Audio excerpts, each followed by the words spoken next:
welcome to Not All Fire. I'm Jude Evans, and I'm delighted to be able to welcome Emily Harbottle from Cascade Risk to join me today for this week's episode, because Joe is still out and about trotting around Scotland maybe, or America, because it is wildfire season. So Emily, welcome to the podcast.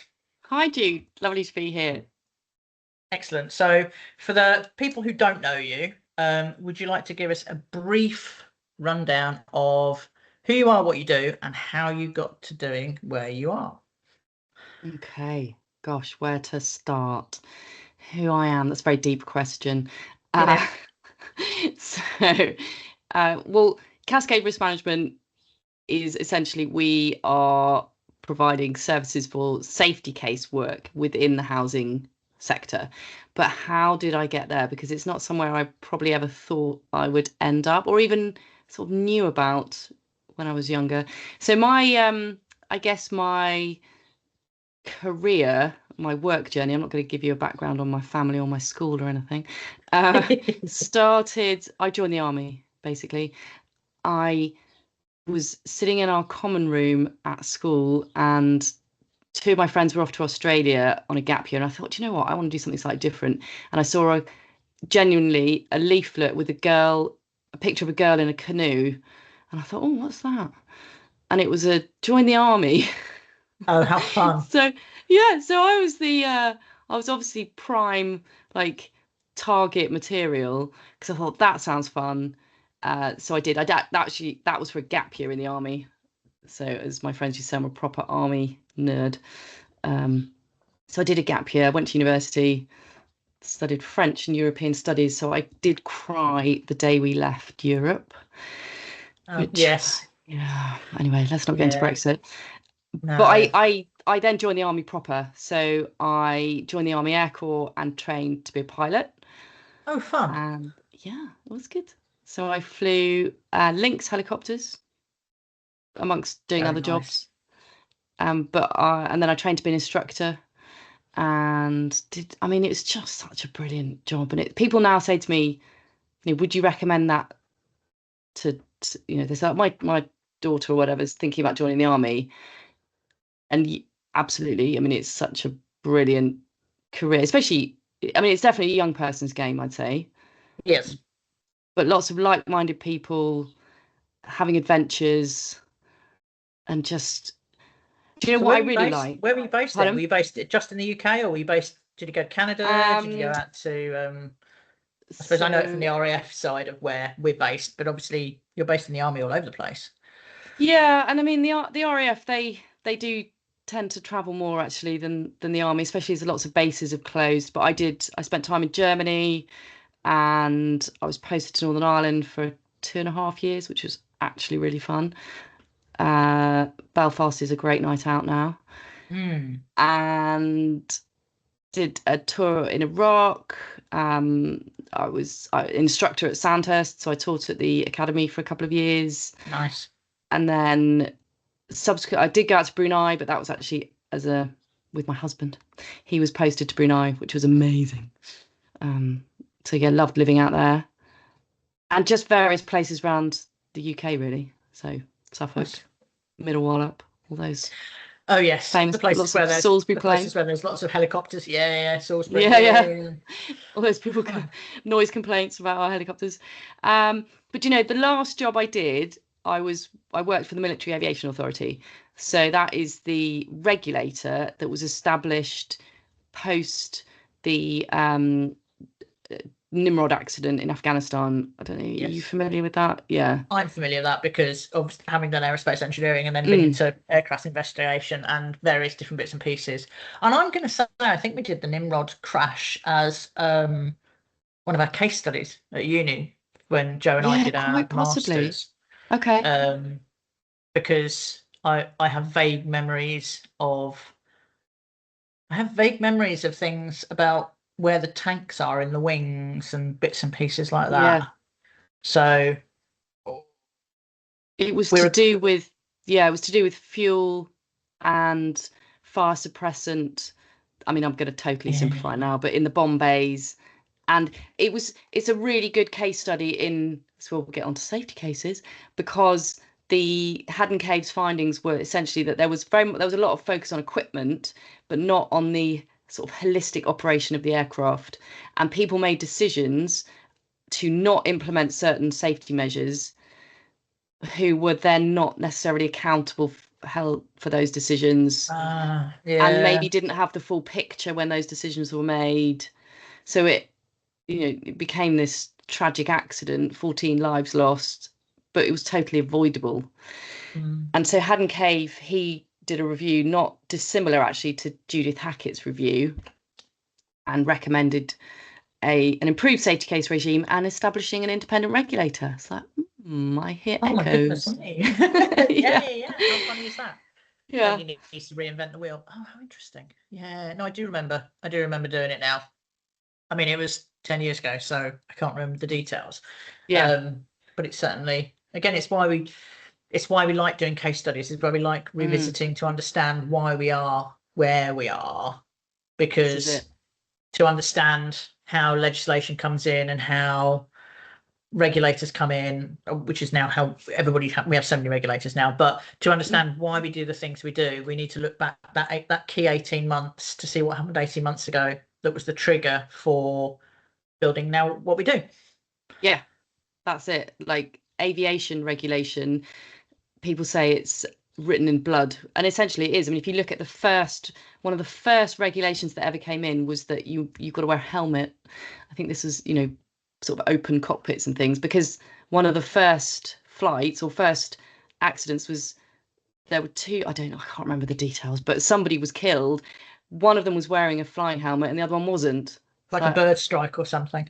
Oh no, they crashed.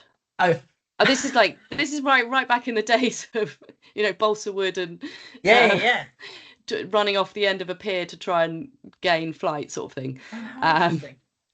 You've got to wear a helmet to fly. How fun!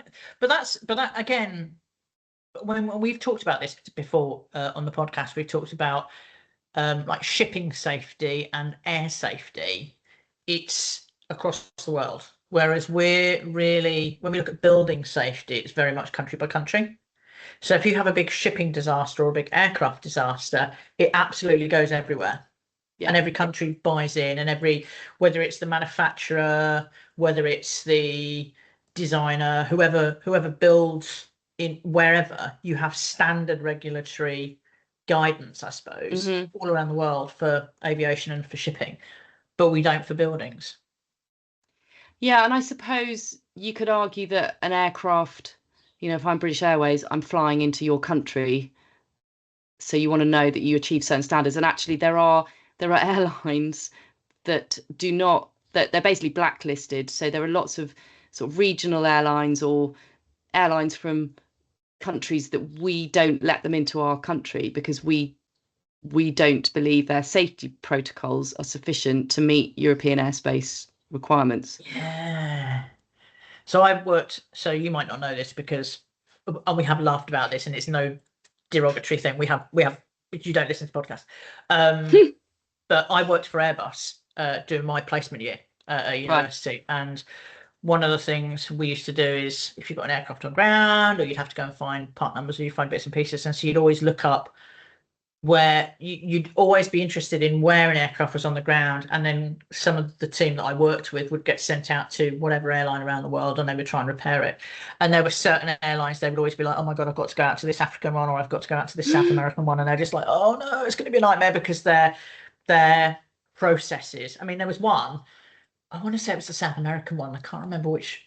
It wouldn't make any difference. I mean, it was 30 years ago, but they'd, when you adjust the rudder, you open a hatch in the side of the back of the tailplane, and you put a big spanner in, and you adjust it, and it straightens up your rudder. They hadn't taken the spanner off. So as soon as they jumped on the plane to do their checks, they moved the rudder, and of course then dug a massive hole in the back of the tail where they'd left his spanner in. And it's like, that's like so basic. Yeah, how basic is that? That's like day one, week one of tool control. Yeah. Make sure, count your tools in, count your tools out. So, yeah. Have a nice shadow. Oh, look, the shadow board. Oh, there's something not on there. Yeah, that's why being in the army, you did have huge amounts of faith in your engineers, and so you talk about the RAF. In the RAF, there's a real hierarchy of fast jet pilot, probably then helicopter pilot, multi-engine pilot, and engineers are down here somewhere. Sorry, everyone in the RAF. But actually, as a pilot, you're so beholden to your engineers, and you just got to be so nice to them, because when they find that bolt and go, where's that supposed to go? You want them to go and actually find where it's meant to go, not go, oh yeah. We don't need that one. So yeah, it's probably not important. As another aside, I worked as an aircraft mechanic sort of during sixth form and a bit around before I went to university at one of the local airfields. And it was only Cessnas and Robins and stuff like that. So it's really, really light aircraft. Yeah, but one of the protocols was, out of the sky.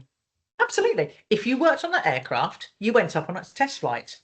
Yes. Yeah, we used to take the engine. Sometimes I used to say to the engineer, right, you're coming with me. Yeah. Why not? Yeah. Because they've worked on your plane. Like, if you're not going to go in there. Yeah. So, yeah, such fun. So, sorry, yes, I digress slightly, but the Military Aviation Authority, so that was established post Haddon Cave, Nimrod. That was the seminal event in defence aviation safety. Nimrod accident, very similar to Grenfell being that seminal event in housing safety. So if you think defence aviation is, so we're talking 2017, so it's probably had 10 years on housing in terms of its safety case maturity and understanding of identifying and managing risk. So I worked for the regulator for 2.5 years, I think it was. And so I saw it sort of evolve from this very, and again, it's so like the parallels are really interesting in that the first director of the MAA, he was really draconian, and it's like, we regulate, we enforce, we do not tell people how to do stuff. We'll tell you if it's rubbish, and we tell you whether it's right or wrong. Yeah, we'll go, that's rubbish, but we won't actually tell you how to do it better. And over the years, you've seen it evolve into this much more engaged, sort of two-way dialogue regulator, because they recognise, well, actually, we want people to do it better. So why, we've got lots of people here who know how to do things well. Why don't we share that? So there's lots more guidance. And I think that's where I'd hope the BSR, well, it seems that's where the BSR is going. But yeah, so we used to do it, and this whole proportionate risk-based regulation. So I've seen it from that side, because we'd say, right, well, who are we going to look at? And it used to be, well, we looked at them, we haven't been to them for 2 years, we should go and look at them again. And actually, well, they probably don't need looking at again. Maybe we'll go and look at this one over here that seems to be having lots of problems. So it became much more risk-based. And this is where I wonder how the regulator is going to do it, because to be risk-based, you need information. So what is the information they're going to be asking for to be able to say, we think this is potentially a higher risk organisation than this one? What is that going to be? So was your regulator that you worked for, was that part of the MOD? Was that part of the government? Was it a public service? So it was the Military Aviation Authority. So it was inside the MOD, but they tried to make it independent, but obviously you can't make it independent if it's within the ministry. Yeah. But I say the head of the MAA, I guess, had a direct line to the permanent secretary. So he could bypass all MOD kind of machinations and protocols to go straight to government, essentially. So they tried to put some independence into it. Well, I was just wondering, because obviously the big thing at the moment that we have with the building safety regulator is the whole thing is that how do you get a multidisciplinary team together if you're a public sector body and can't afford them? Whereas if you're the MOD, you can turn around and go, well, we're not going to follow those. I mean, I suppose you still must have to follow the guidelines of ranking, and I mean, I don't know. I'm assuming that you still bore rank when you were working for them. Yeah. So and that the ranking structure is your financial criteria. How do you mean? Sorry. Well, so what you get paid, it depends on how high you rank you are. Oh yeah. Yes. So if you were really clever but a corporal, you're still not going to get the same amount of money as if you're a major. No, that's true. So I suppose that in some ways you are similar into that kind of public body where you have to go into it as a public body at a certain grade, and because that's how much you would be if you worked for a public sector organisation like that. So rather than the private. Yes, but again, I think with any of these bodies, there is a tension, isn't there? Because you've got the government that wants to build, baby, build, and then there needs to be more housing, clearly, and then you've got the other side of it saying, well, yes, build, but also make sure they're safe, make sure, comply with all these new environmental regulations and social value and all of the other things that a contractor would say is chipping away at their margins. So maybe, and then it takes forever to get through the gateway. So there is a tension, isn't there, between doing it safely, but also Doing it well and quickly. And if you think of the triangle, or I guess that's the cost, quality, and speed. You can't have all three. So where's the compromise being made? I guess it's being done slowly. Yeah. Who's it being pulled by? Anyway, so that's probably a different podcast. Yeah. Go into part that. 5 of the podcast that we get to. Yeah. So you worked for the MAA, and then you finished working for the MAA and left the military? I did, and I then worked Did you get the retraining fee that they give you for? They're very good, actually. They give you time off. Very good. Yeah, they give you grants. There are courses you can go and do, and it's really well funded. And I actually did a master's in aviation safety, so I studied at Cranfield. As part of my resettlement. That was really interesting. Yes, that's where they do the accident investigation. Yeah. I did a visit there years ago. So that was good, really interesting. But I also I basically set up my own consultancy doing aviation safety work, risk management, I call it, really, not safety. And I worked for ICAO, the International Civil Aviation Organization, doing safety management systems, and they would send me off to these exotic places, which sound great. So I went to Mauritius, Jamaica, Bangkok, Indonesia. But you know what it's like when you go somewhere like that and you're on your own, and it's a hotel. Like, I'm in Mauritius. I'm on the airport. Hotel and an airfield. Yeah. I did get to drive around Mauritius airport. It was great. The firefighters, they're like, do you want to come? So we speeding up and down the runway and getting the full experience.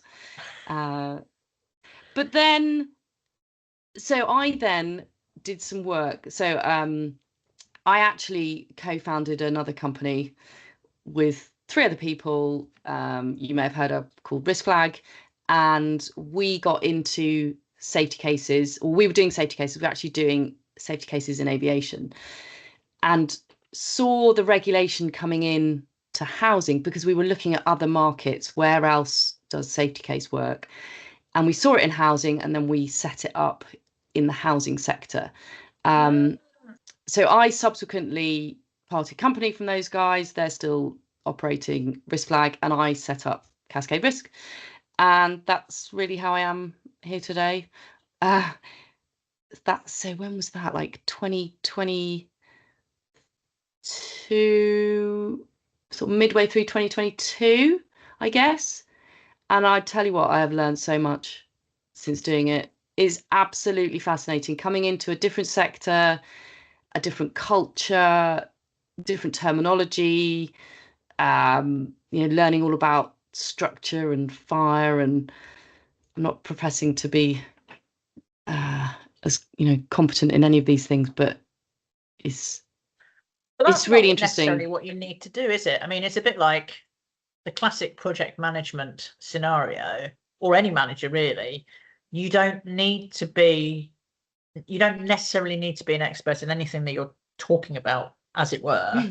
You need to Yeah. be able to bring the people together Yeah. to create that capacity to be able to understand, oh yeah, you do that, and then you're managing that group of people, which is kind of like a safety case. It's a safety case is something that brings lots of different disciplines together and goes, how do we do the thing?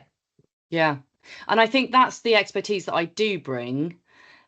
And understanding risk as well. Is the risk understanding, because actually it's quite, I'm going to, without offending people, it's quite surprising that a lot of people don't seem to understand it, because, and I sort of tried to work out why that is. And I think it's because, especially, well, in this sector, it's up until now, it's been very much about compliance, prescriptive compliance. I must build it like this.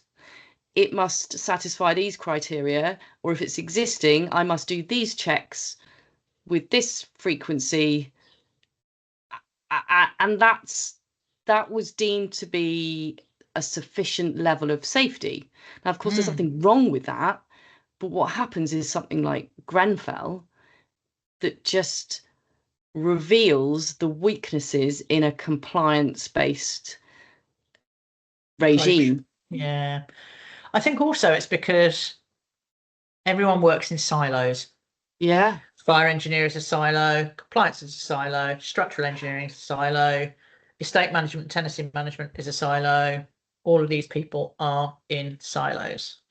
But probably even within, if you're talking about compliance, you've probably got, I mean, I don't know how lots of organisations are set up necessarily, but from what I've seen is you've got within that, you've got your fire risk assessor.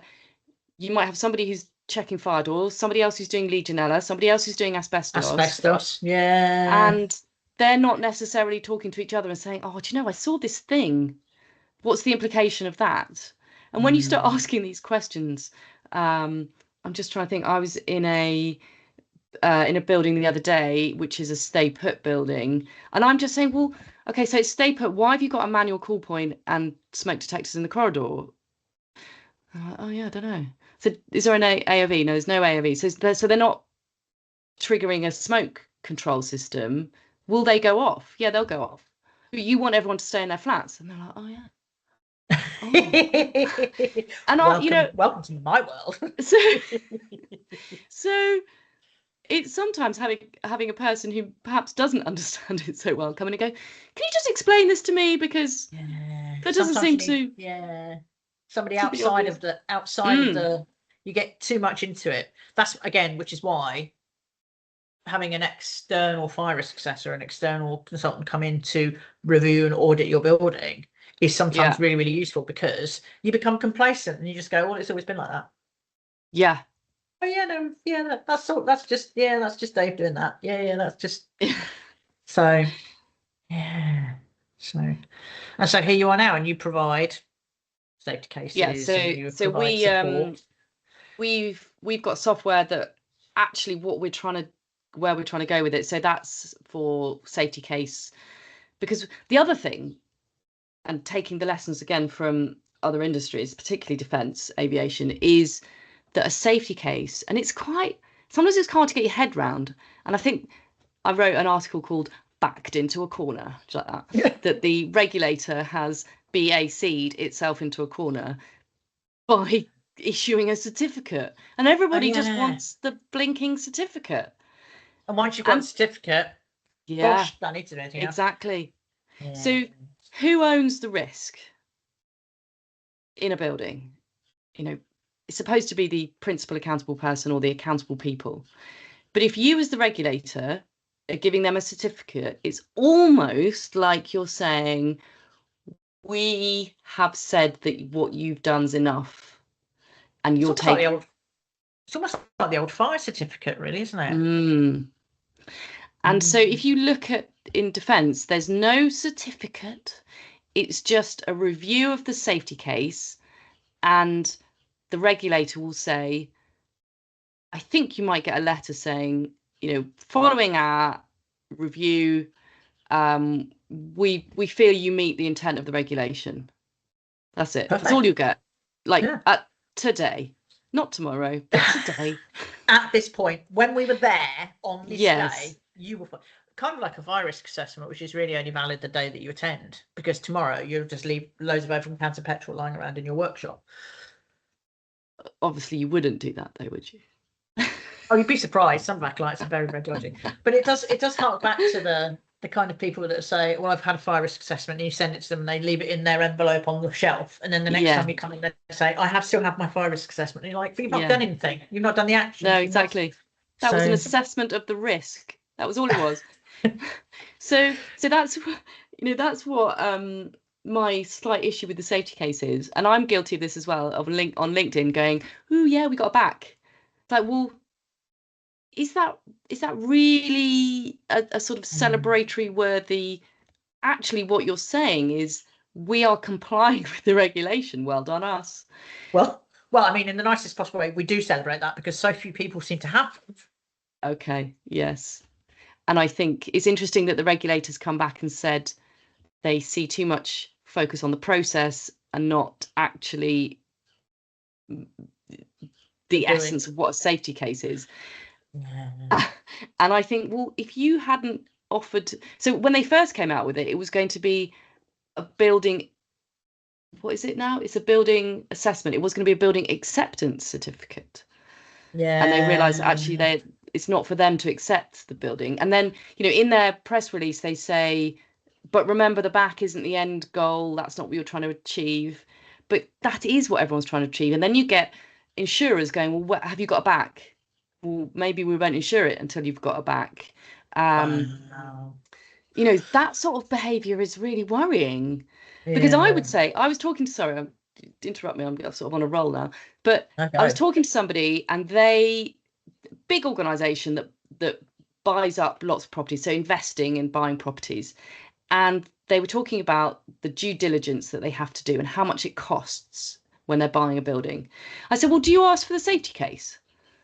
And she said, well, no, why would I do that? Because there's this sort of view that the safety case report is a thing you produce for the regulator and you've got to tick all their criteria boxes. Yes, I've described that. And yes, I've described that. Whereas my experience of a safety case is it's not just a report, it's everything. It is your compliance. It is all your management arrangements. A living, breathing system. Yeah. So I would say, show me your safety case, because in that, it should say, these are all the risks that all the hazards I've identified. It should say everything. And this is how, if we don't control that hazard, it's going to become a problem. And so this is how we're controlling it. And here's my evidence. So that is what a safety case is. And you can't do that in a Word document. No. Hence why I will say, I mean, software. I know a couple of people a couple of organisations who still, because the regulator hasn't asked for it, they haven't created the safety case for their buildings yet. Yes, and that is the other worry, isn't it? Because the regulator's saying we're going to just hold back for a bit. They're holding back on their assessment of people's buildings, but let's not forget the regulation came into force in April 24. Yeah. Well, so we've got one safety case that they asked for it in June 24, and we still haven't got. They're still asking questions. I mean, to be fair, the last time they contacted us was 7 months ago for that particular building, and they haven't. Yeah, which doesn't help. No, or they'll wait for 6 months. They'll wait for 6 months, and then they'll come back and say, "Okay, we need these 13 pages of information by next Friday. Is that right? Yeah, we'll give you 7 days." Yeah. You've had this for 6 months, dude. I think they've recognised there are some deficiencies in the system. But my concern is, so the Spectrum building in Dagenham? Yes, we did a podcast about it. We had one of the leaseholders on here. You need to listen to that one. I do. What number's that? Oh, I have no idea. It was maybe this time last year. You'll be able to see it because it will say we had. I think it says it. I'll let you know afterwards. Let's put it in the show notes. That's what people say on podcasts, don't they? Kirsty, put it in the show notes. Put it in the show notes. That would be so. It was inside the new regime, so it was post October 23 when the regime actually came into force, and it was a significant fire, but nobody died. And it feels a bit like nobody died. Oh, well, that was a success. Well, I'm sure that leaseholder whose home has now been demolished wouldn't call it a successful outcome. No, it's quite interesting, isn't it? Because I mean, we haven't even talked about this week's significant fires, because in itself, as we well know, we've had so many significant fires this week that aren't even high rise. I mean, talking about the explosion that happened in Essex on Friday, because that's where some of my team are based, and I do a lot of work down there, who all heard it and felt it. Carol and the guys in Wickford felt it. But all of those, I suppose we should say that there was a fire and it spread to a farm building which contained fertilizer, which is ammonium nitrate, which then exploded in quite a very exciting manner. Destroyed 3 fire engines and 2 police cars. Now, because I work a lot down there and I get Facebook things thrown up, and because I look at fire service stuff, there's at least 3 or 4 different organisations who've lost everything. Because it destroyed, because it was a little kind of business, kind of little industrial unit area, business. And there's 3 or 4 organisations who've lost everything. And you can imagine that's just a small fire. I mean, it was quite a big fire. There had 20 fire engines at one point on Friday afternoon, I think, Friday evening. I think there's still people on scene now. But if you think every time you have a fire, we lose everything. The problem is, and I've said this to people in the past, because we're so good at fire safety now, we forget how bad it is when we have a fire, because it doesn't happen very much anymore. We don't kill people. We don't lose anything. Fortunately, nobody died in the fire in Essex. The wildfires in Spain, we've had people die. Oh, that's horrendous. I know. The wildfires in the southwest of France, around Bordeaux. As far as I'm aware, nobody's died, but they've had to evacuate 200,000 people. We've got fires in the Cairngorms. We've got fires on the Isle of Wight. The Isle of Wight is a really interesting one. Just outside Abergavenny, the Florange. I had to go to. I was in Aber this week, and I had to go into the hospital, and all the doors were shut, and because there's no air conditioning, it was so hot. I was like, "Can you open the door?" They said, "No, we can't because of the smoke." And the poor people of Blaenavon are just not able to go outside. And again, that's relatively, that's a small fire compared to something happening in Spain or France. But you think South Wales on fire, and this is all the climate stuff, isn't it? And it's only going to get worse. It's only going to get worse. I mean, the Isle of Wight, they had all the firefighters. I mean, this is. Oh, I haven't heard about this one. Where was the fire? So somewhere on the Isle of Wight, there was a really big fire, and basically every firefighter on the Isle of Wight was attending this fire. So the local steam train has had to stop service because of the classic steam train. The reason we have firemen on steam trains is they sit at the end, and if sparks go, they set fire to the tracks. They go and put the fires out. But the local steam train, the tourist steam train, has said we're going to stop running because we can't afford to have a fire at this side because all the firefighters are over there fighting fire. Over there. Wow. Such a knock-on effect of all of these. We had a fire, and this is not even a wildfire. We had a fire at Malton Hospital. Talking about hospitals. Malton Hospital. Malton Hospital. It was the they say it was the solar panels to PV. Yeah, that's what I read. Yeah. So again, we do a lot of work remodeling and refurbishing buildings or providing fire safety. Absolutely, I just point at things.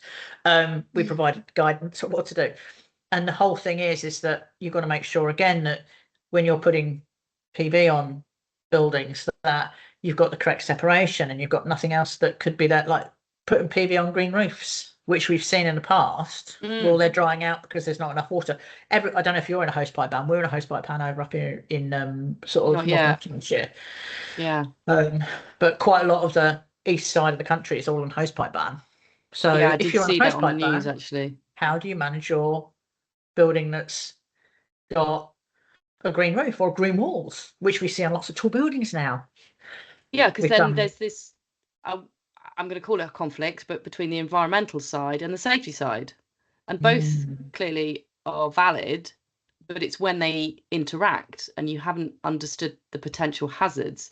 And this is why, this is, going back to that compliance thing, there is no compliance framework that tells you how to deal with that. So that's why it has to be risk assessed and it's about understanding the building. And you see a lot of people going out, and absolutely valid reasons, going to consultants like me to write a safety case. But I take a lot of time and effort to really understand that building, because you have to understand what are the hazards. We call it the system definition, because in system safety, you have to sort of understand the system and the scope that you're looking at to then be able to identify the hazards within it, and then identify the barriers that you have or that you don't have or that you need to be able to put in place. And so I tell my clients, when the regulator is saying, sorry, I'm going to go back to the back now, because yes, you want a certificate, but what does the regulation ask you? Well, it's asking you to demonstrate that you've taken all reasonable steps. Well, how do you do that? Well, surely you have to demonstrate what steps, A, what could go wrong, B, what you're doing about that, or what steps you could take, and then which steps you are taking, but also a rationale for those that you're not taking. It's not just, we've got fire doors, there's some compartmentation, there's some smoke, we've got an AOV. Well, actually, is that AOV sufficient to ventilate the area that you want ventilated? How can you evidence it? And then evidence it. And I think that's where the compliance mindset is sort of needs to evolve, shall we say, to understand the risk mindset. Yeah, the problem is that historically compliance is, here's a list of things I have to check. I have to check my fire alarms, I have to check my dry risers, I have to check my fire doors, I have to check flat entrance doors, I have to check the lifts, I have to check the AOVs, I have to check the electrics, I have to check pat testing, Legionella, asbestos, and the other 8,000 things that are on a compliance checklist. And compliance is good because as in compliance, you're almost contract managing some things because you've got contractors that come in and do stuff. And then you're just looking and you're checking that the boxes have been ticked. So sometimes what we've seen is that when giving safety cases to just compliance without thinking about the wider environment, you've got to sit there and you go, well, is this for compliance? Is this for the government wanted to have buildings to have building managers back in 5 years ago, 4 or 5 years ago. It was all going to be about building managers. You were going to have a named building manager. They were going to do the thing. They were going to be responsible for it. I'm seeing clients now who are, even though that was not a thing, because it doesn't have to be a thing anymore, who are now going almost using counter buzzwords here, circling back to turn around and say, no, do you know what? We are going to have a building manager because we can't trust, not that we don't trust compliance. Compliance are doing a million things. Why are we giving them this massive piece of work to do on top? Yeah. We're not giving them any more hours. No. Here's another 20 hours a week. Time. We're just going to magically make another 20 hours. So we've got people now who possibly it might have come from asset strategy or depending on whatever names that they're given within local authorities, housing associations, people like that. So, but they're saying, do you know what? Actually, let's take a step back and let's give it to a building manager. Let's have a building manager who will look at all of this. But there isn't compliance because compliance is still because compliance, of course, and any organisation, unless you're specifically for HRBs, you've still got 1,000 mid-rise buildings, 1,000 low-rise buildings, and hundreds of houses. And compliance is important. But I would say compliance is kind of the baseline in terms of risk management. And so when I say, slight sidebar, do you remember, have you watched Four Weddings and a Funeral? I am aware of the film. I haven't watched it. You are aware of the film. So there's a scene in it where he's drinking he's got a drink, and then I can't remember. It's a very uncomfortable, awkward conversation, and he basically downs his drink and goes, "Oh look, my glass is empty. I better go and get another drink." And that's his excuse to leave. So whereas at parties I used to be able to say, "Oh, I'm a helicopter pilot," and people would be fascinated. I now say I work in building safety, and you can see people going, "Oh look, my drink's empty. I've got to go." At least you don't have to explain to them what a fire engineer is. Yeah, that's true. Yeah. Because I think health and safety has this really poor reputation, and they're like, "Oh, are you in health and safety?" And I always make a point to say, "No, I'm not in health and safety," because in my view, health and safety is, it's the hard hat, it's the high vis vest, it's holding the handrail, it's trips, slips, and falls. And that's not to say it's not important.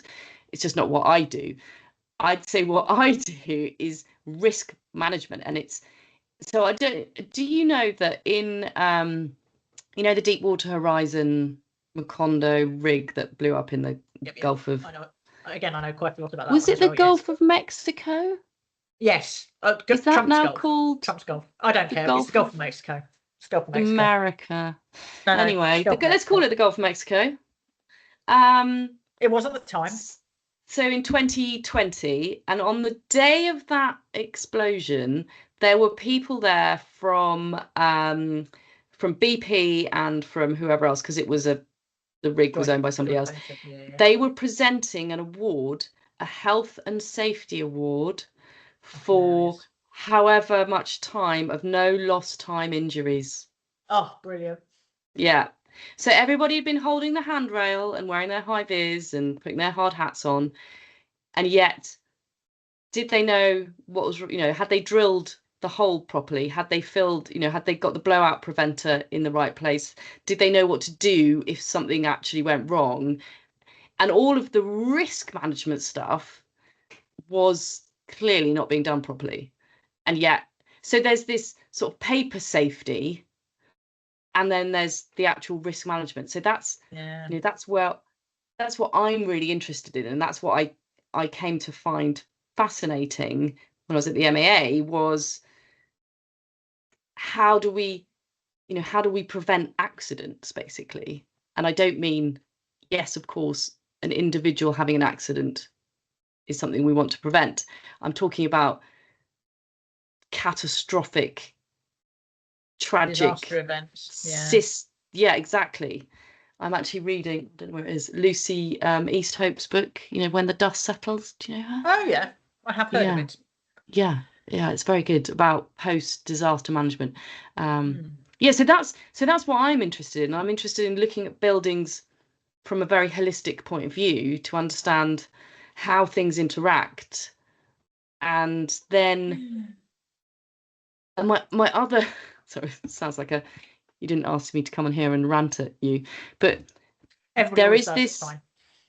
I saw a safety case, and they had basically written it and then said the risk of this building, or the risks in this building. They basically said the risk of this building is medium. So what does that mean? Yeah, I don't even have the words to form to ask the question then. Yeah, what does it mean? Medium compared to what? Compared to a chicken? Yeah, compared to a car? But the risk of what? And they'd smashed fire and structural, into one. So the building safety risks is medium. So somebody is getting a really nice warm feeling that it's medium, this building. Okay. And that was again a consultant who, prides himself on delivering good work, and I'm sure they do. But there's clearly very little understanding of what that actually means. So this is where I'm trying to help people to say, right, what could actually go wrong? What are the controls you have in place to stop that thing from going wrong? And so this is what I say is the fundamental of risk management. What could go wrong? What controls do you have to stop it from going wrong? And how do you know if those controls are actually going to work? So that's your management system.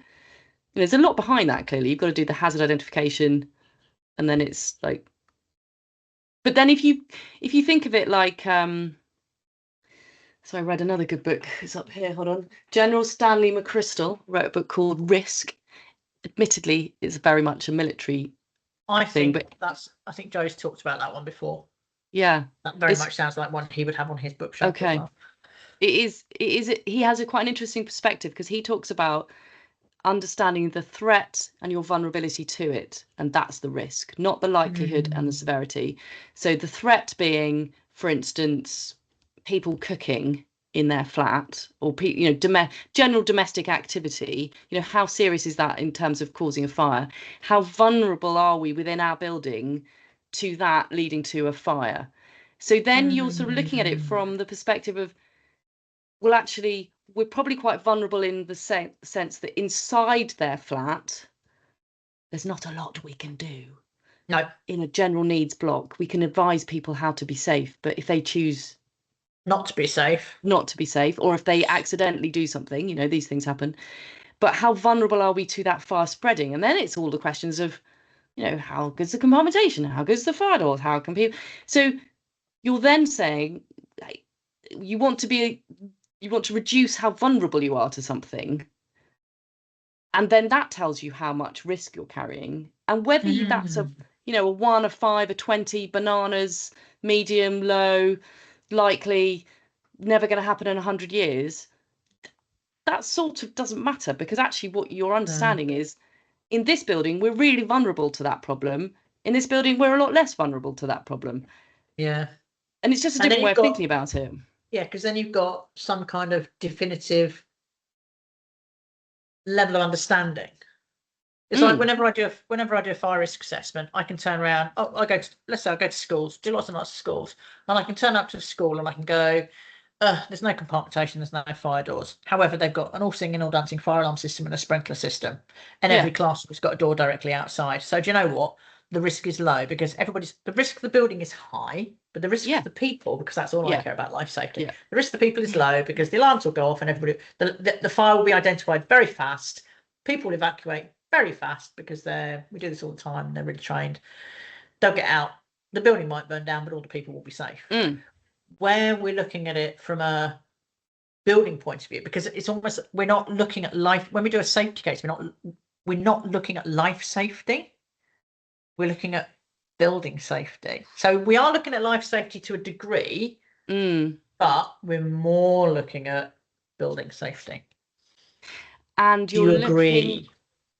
Well, you're looking at the event that leads to the loss of life, I think, and you're trying to control, rather than saying, let's control the injury, let's control the fatalities, let's control the incident. So let's control the spread of fire across that floor, let's control the fire spreading up, let's control the fire spreading around the building. And by doing that, inevitably, the risk to the people in the building is reduced. So yes, it is about the building, but the aim isn't to protect the building. The aim is to protect the people in the building. So in your case, I guess you could say your threat is of fire being established somewhere. How vulnerable are the people to that fire? Well, actually, they're not hugely vulnerable because there's so many ways out, and they'll know about it very quickly.